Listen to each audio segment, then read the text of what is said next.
Donc je vais continuer sur ce que Abdoulaye a présenté. Donc moi je vais essayer d'un peu décrire la partie technique, c'est-à-dire le rituel qu'on suit chez nous à WIPIC, c'est-à-dire de la communication des cahiers de charges jusqu'à la livraison et tous les éléments techniques qu'on utilise, les outils, etc. Donc à WIPIC on utilise plusieurs outils. Il y a principalement WordPress, parce que c'est la techno qu'on utilise pour répondre aux besoins de nos clients. Mais autour de WordPress, il y a autre éléments, bien sûr. Il y a Docker, par exemple. Est-ce que vous avez entendu de Docker avant ou bien c'est... D'accord. Donc Docker, tout simplement, c'est un gestionnaire de conteneurs qui nous permet de produire des conteneurs qui ont tous les éléments nécessaires pour exécuter une application. Imaginez que vous êtes une équipe de 5 personnes par exemple, et on va travailler sur un projet qui va utiliser du PHP, du Nginx, du MongoDB, je ne sais pas. Et votre chef de projet vous a demandé d'installer tous ces éléments-là. Bien sûr, chacun de vous, il va installer des versions différentes. Ça dépend de leur système d'exploitation. Est-ce que vous êtes sur Linux, sur Windows, sur Mac, etc. Donc, finalement, vous arrivez tous à démarrer votre projet, c'est bien.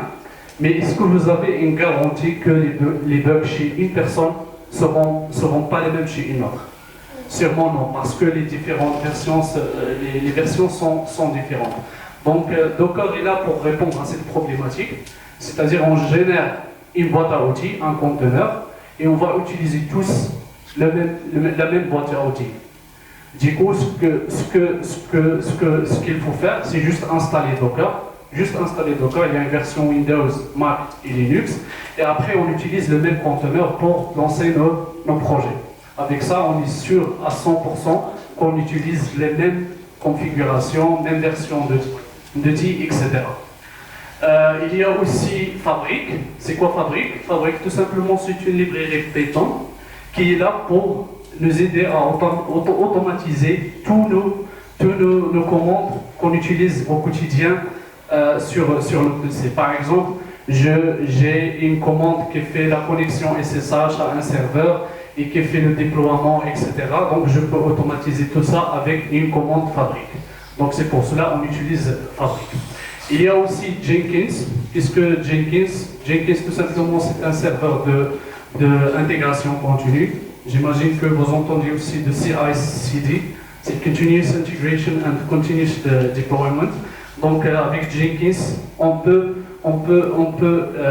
mettre en place l'intégration continue et le déploiement continu. L'intégration continue, tout simplement, c'est quoi? C'est l'assurance que vous allez exécuter ou bien automatiser vos tests pour tout morceau de code qui a été élaboré avant de passer en serveur de production. Donc c'est ça en gros le CA et le CD.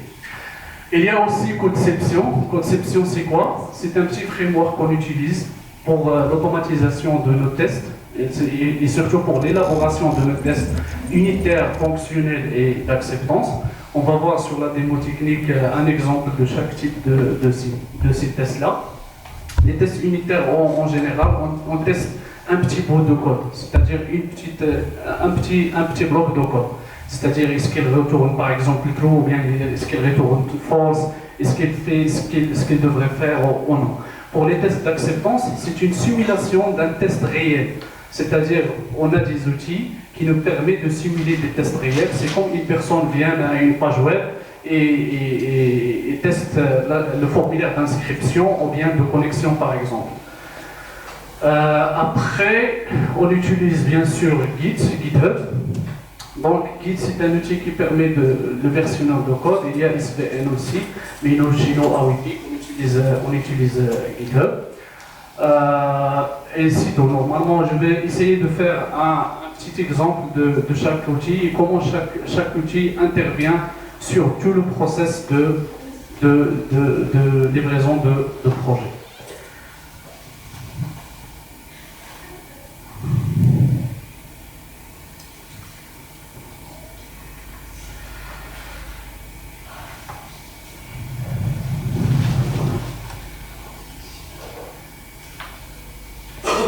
Donc je commence. Donc, là, j'ai l'arborescence de WordPress. Donc c'est pour les gens qui connaissent WordPress, c'est simple. Donc on a le dossier par exemple test. Test, franchement, il vient avec la librairie Conception. Il y a le vendeur. Le vendeur, c'est un dossier qui contient un ensemble de librairies qu'on utilise. Il y a WP-admin. WP-admin, il contient tous les traces et tous les fichiers de WordPress qui répondent à la partie administration. Il y a WP Content, c'est là où normalement on intervient nous pour la création de nos thèmes, nos propres thèmes, etc. Et il y a aussi les includes pour les includes de toutes les librairies, etc. Moi, ce que m'intéresse le plus, c'est de vous montrer comment déjà configurer une application via Docker. Donc pour cela, je vais ouvrir mon fichier Docker Compose. Voilà. Ce fichier-là, il contient la configuration de ma boîte à outils. Donc, un responsable Docker, il élabore ce fichier. Après, grâce à ce fichier-là, tout le monde peut avoir la même boîte à outils. Donc, je vais faire juste un petit descriptif de ce fichier. Donc, là, on utilise par exemple la version 3.6 et là, on va définir l'ensemble des services que l'application utilise. Par exemple, dans cet exemple-là, on a WordPress. C'est une image WordPress avec de Conception. Conception, on a dit, c'est un outil qui permet d'établir les tests, etc. Après, on a un deuxième service, c'est MySQL, et un dernier service, c'est Nginx. Bien sûr, on peut aussi définir les volumes, c'est-à-dire les volumes utilisés au niveau de container et la correspondance au niveau de votre poste machine. Imaginez les volumes, ce sont des volumes que vous pouvez partager entre votre machine et avec le container. Supposons au niveau de container, vous avez un dossier libre et voulez-vous le partager avec votre dossier libre chez vous. Donc c'est là où vous mettez la correspondance. Et bien sûr, il y a d'autres éléments de configuration, comme ici le WordPress Database, les hosts, les users, etc. Donc c'est ça en gros un fichier Docker Compose, il ressemble à ça. Et tout simplement, une fois que vous récupérez le fichier Docker Compose, il suffit de lancer Docker Compose Run et automatiquement vous avez la boîte à outils et vous pouvez démarrer le projet directement. Donc pour vous montrer un peu comment...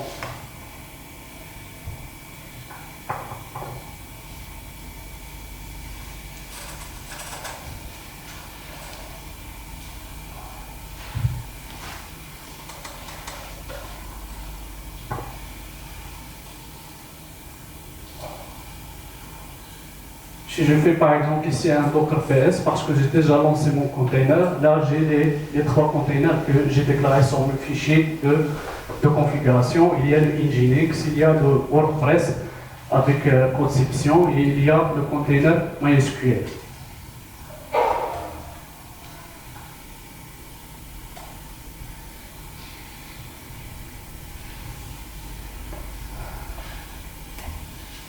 Donc après là, je vais vous montrer un peu c'est quoi un test unitaire par exemple. Voici un exemple de test unitaire qu'on peut élaborer. Exemple test extend de conception test /unit, c'est PHP unit. Et dans cet exemple, on teste juste une assertion qui est simple par exemple, test some features.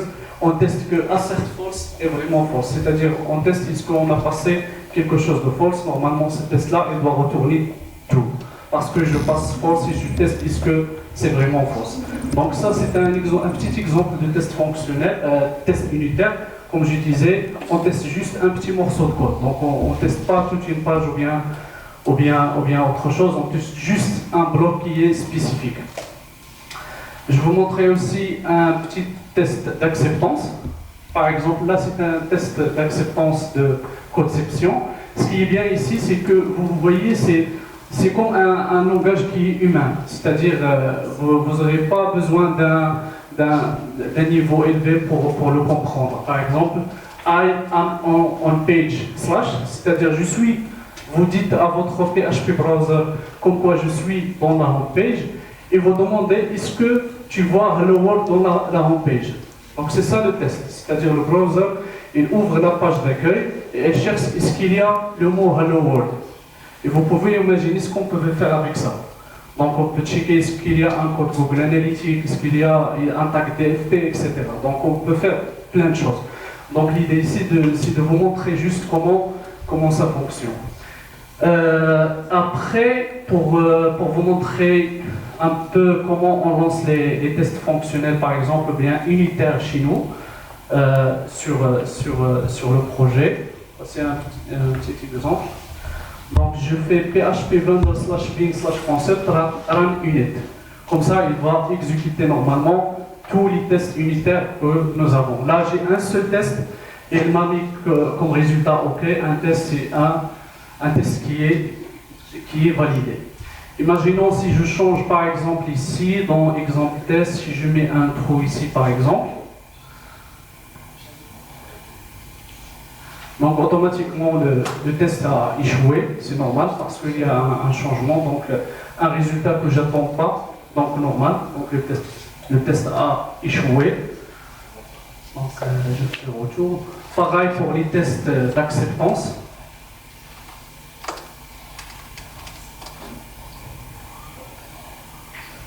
Vous voyez, il a ouvert la page d'accueil normalement, il a cherché le mot hello. Je lance déjà le projet ici pour vous voyez. Voilà, c'est la page d'accueil, j'ai un petit hello world. Imaginons que l'un des développeurs, par exemple, a changé ou bien a changé au niveau de notre page.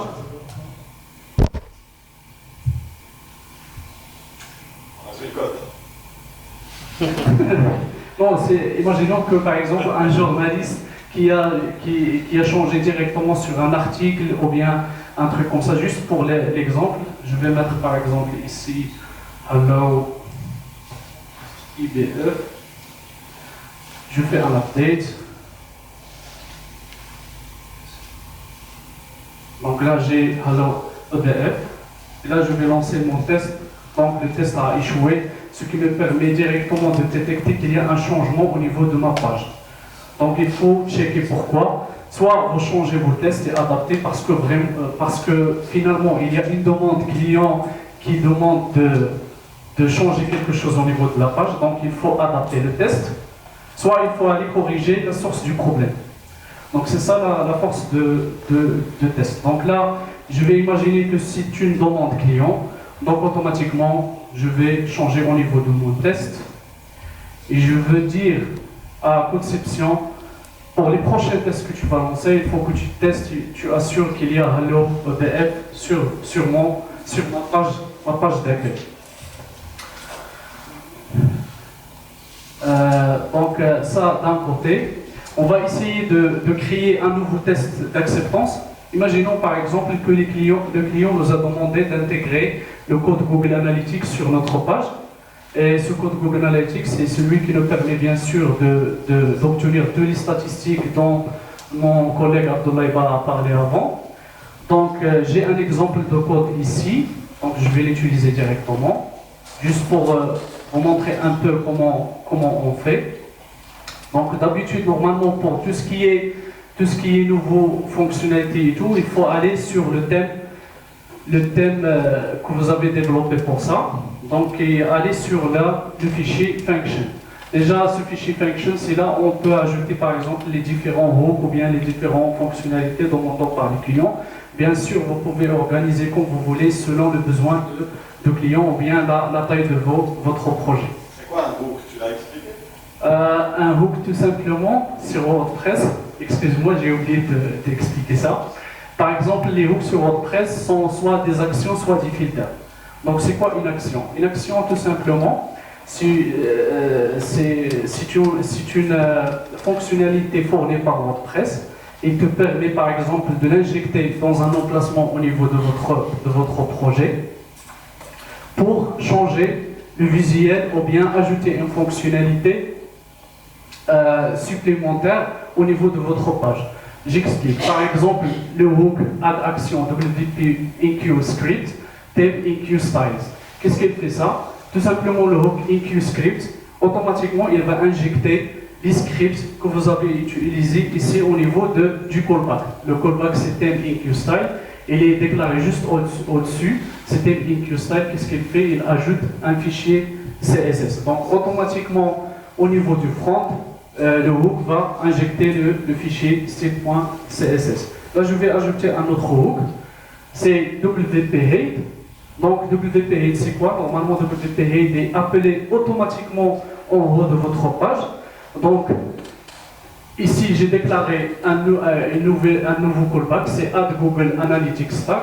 Et voici le code pour ajouter un tag Google Analytics. Donc, j'ai le tag. Le plus important, c'est le chiffre ici. Donc, pour chaque site, Google il nous génère un identifiant. Et là, à la fin de ma fonction, j'ai fait un echo tag. Donc, je vais faire une petite démonstration. Donc, je vais commenter ce code-là et je vais supposer qu'un développeur qui a fait ce code-là, par exemple. D'accord? Donc, ici, je vais revenir au terminal, git statut. Donc, le git, ça permet de détecter les fichiers changés, etc.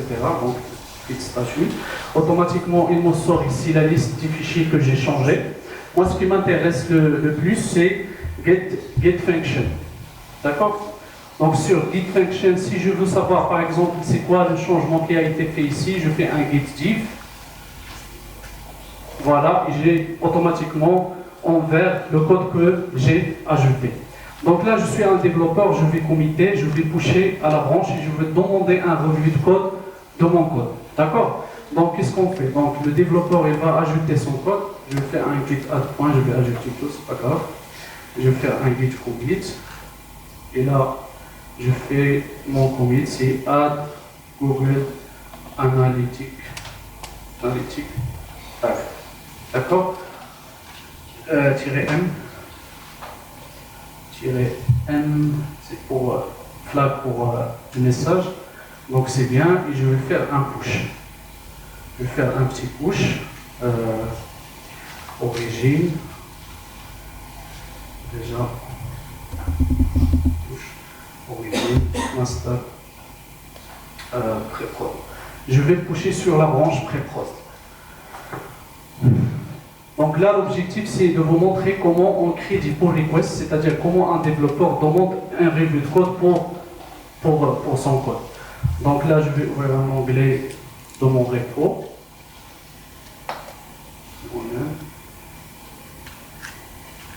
WP Workflow. Donc et là, je vais à la branche pré-prod. Si je fais commit par exemple, et là j'ai le dernier commit que j'ai ajouté, c'est add Google tag. Maintenant je vais demander je vais faire un pull request. Je vais faire un pull request.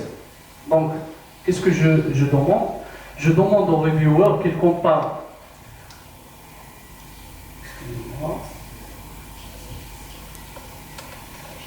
C'est ici.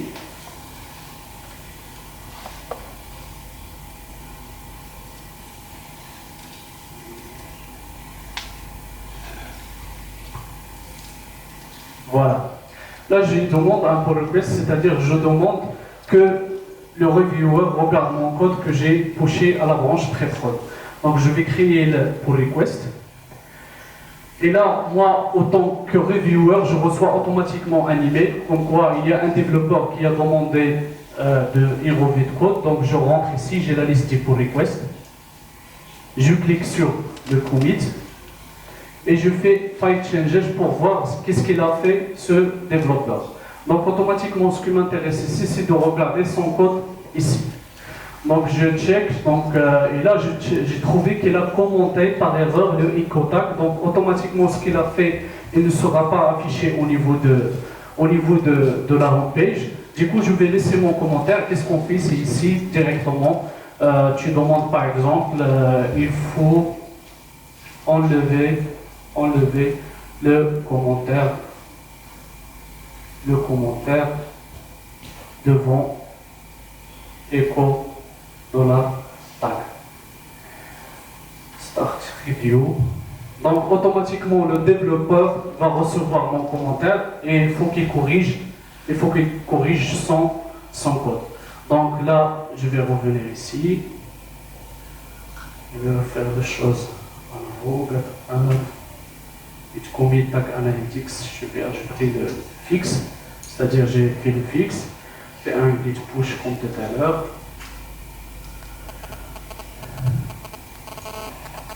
Voilà, il faut que tu refasses une demande de revue de code, etc. Là, je ne vais pas refaire le process, je vais imaginer que c'est bon, tout est réglé. Et là, normalement, sur ma page, je vais voir le résultat.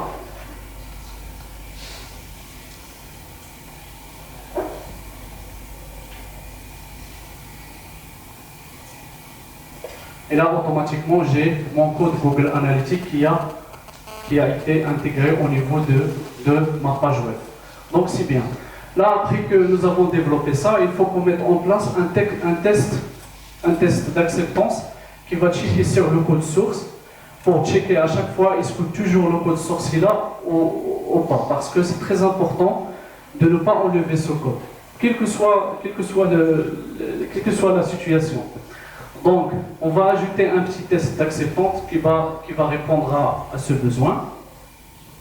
Donc, automatiquement, ici, je vais ajouter un test. Donc, pour ajouter un nouveau test, je fais comme ça, par exemple. Donc, je run conception GCS test acceptance et je vais donner le nom de mon test. Je veux dire partenaire, par exemple, parce que Google, on le considère comme un partenaire. Donc, partner. Et là, automatiquement, il a généré un fichier pour moi. Je vais l'ouvrir. Voici mon fichier. Et là, il faut que je insère mon code, mon test. Donc, le test, c'est simple. Je fais un truc de base.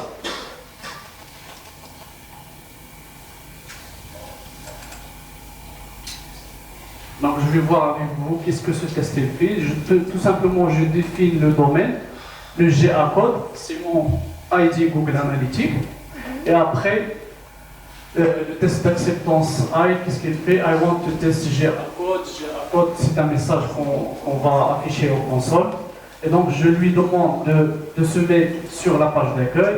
Et après, si in code source, GA code. Donc, je lui demande de regarder dans le code source de la page et chercher le code Google Analytics. Donc, pareil, je vais lancer mon test d'acceptance. Tout à l'heure, j'avais juste un seul test. Maintenant, j'ai deux tests et les deux tests sont corrects. Donc là, l'objectif ici, c'est après chaque modification, il faut lancer les tests automatiques. D'accord? Pour tester, est-ce que vous n'avez rien cassé au niveau de votre page. Donc je passe maintenant à Jenkins. Donc Jenkins, comme je disais tout à l'heure, c'est l'outil qui va nous permettre de mettre en place ce process-là. C'est-à-dire comment vous testez votre code après chaque pull request. C'est-à-dire après chaque acceptation du code, on lance des tests automatiques. C'est-à-dire on n'a pas une personne qui fait ça manuellement, mais on a tout est automatisé normalement. Donc Jenkins, c'est ça normalement, c'est un outil développé en Java, c'est open source. Donc là, j'ai démarré Jenkins ici.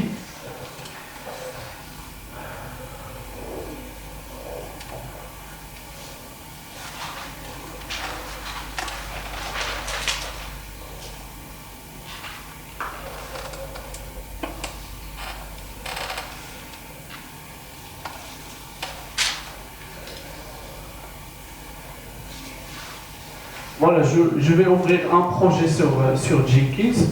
C'est là où on va configurer toutes les étapes ou bien tous les tests qu'on va demander à Nginx de faire après chaque pull request par exemple. Là, on saisit juste une petite description du projet, c'est pas important. Et là, je check que je vais utiliser Git ou bien GitHub comme une source de mon code. Et là, je saisis l'URL de mon repo. C'est bien WP Workflow. Après, il faut que vous cochez ça. C'est-à-dire, vous disiez à Jenkins qu'il faut lancer les tests à chaque fois qu'il y a un pull request ou bien un changement au niveau de ma branche. Après, c'est l'ensemble des commandes qu'il va exécuter. C'est-à-dire, après chaque pull request, qu'est-ce qu'il va faire? Il va se mettre sur le projet, il va lancer les tests unitaires, il va lister les tests d'acceptance et il va déployer sur la pré-production. C'est-à-dire, il va passer le code vers la pré-production. Bien sûr, si l'une des commandes est échouée, elle arrête le process, elle envoie des notifications comme quoi il y a un problème dans une étape. Donc là, c'est bien ce que j'ai. Donc je fais sauvegarde. Je vais lancer un build juste pour tester. Donc lancer le build. Vous regardez ici, là, il va lancer l'ensemble des tests. Là, je l'ai lancé manuellement. Donc c'est bien, vous voyez, le test a bien passé. Pour regarder les détails, j'ai bien les logs, etc. Les tests sont exécutés, finished success, avec un success. Donc tout est bien ici. Donc je vais vous montrer comment on automatise ce process-là. Donc il faut lier Jenkins à votre repo GitHub. Donc il faut que Jenkins écoute. C'est comme un listener au niveau de votre GitHub, et à chaque changement au niveau de GitHub, la suite des tests se lance automatiquement et le déploiement se passe automatiquement. Donc comment faire ça? Tout simplement, là, parce que je suis en local, pour faire la connexion entre GitHub, qui est un service qui est en ligne, et votre poste dev, qui est un localhost, etc., il me faut un proxy ou bien un outil qui va faire le switch entre GitHub et entre ma machine locale. C'est pour ça que j'ai utilisé cet outil-là. Il s'appelle Webhook Relay. Donc Webhook Relay, il me permet de relier par exemple GitHub avec ma machine de dev. Donc pour faire cela, déjà j'ai lancé les commandes qu'il nous faut. Donc j'ai un Relay Login. Si vous voyez tout en haut ici, un Relay Login, j'ai saisi ici ma secret key et ma clé unique aussi. Et après, je lance la commande qui est au-dessus, c'est Relay Forward Bucket GitHub Jenkins HTTP localhost. D'accord? Donc ici, j'ai lancé la connexion entre GitHub et mon localhost. Automatiquement, le Webhook Relay, il me génère site URL. Donc, site URL, c'est là où GitHub, il va envoyer des posts comme quoi le code a été changé. Et automatiquement, site URL, il fait la redirection sur mon poste local où Nginx est installé pour faire son boulot.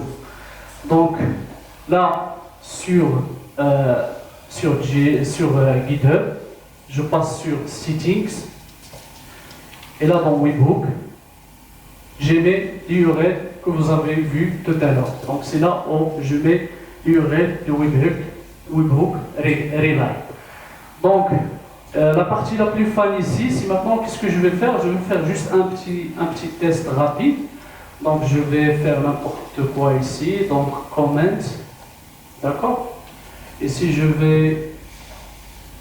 vais pusher ça, que statut, donc get-add point. Donc je vais ajouter déjà mon test d'acceptance que j'ai fait tout à l'heure.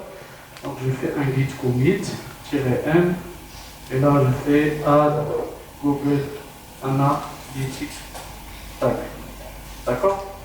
Je fais un commit, j'ai fait un push. Git push origine master de point master. Donc je vais pusher sur master directement et là on va regarder Nginx, qu'est-ce qu'il va faire. Excusez-moi, c'est ici normalement. Là vous voyez, il a lancé un test automatiquement pending. Donc il est en train de tester ce que vous avez pushé au radar et là j'ai un fil. Donc flow qu'on respecte. Normalement, tout a un workflow qu'on respecte ici, depuis la partie coding jusqu'à la livraison et le passage en production, ce qui nous a permis franchement d'augmenter la qualité au niveau du code et aussi aux résultats souhaités par le client. Et je pense que vous avez bien apprécié ce que je viens de présenter. Donc, c'est vrai, c'est beaucoup de choses à la fois, mais j'ai essayé juste de vous donner 10 pistes, c'est-à-dire juste de vous donner 10 pistes sur chaque outil. Et c'est à vous, bien sûr, de se développer et aller voir plus de détails. Donc, si vous avez des questions, je suis à votre disposition, moi et mon collègue Abdoulaye. Merci.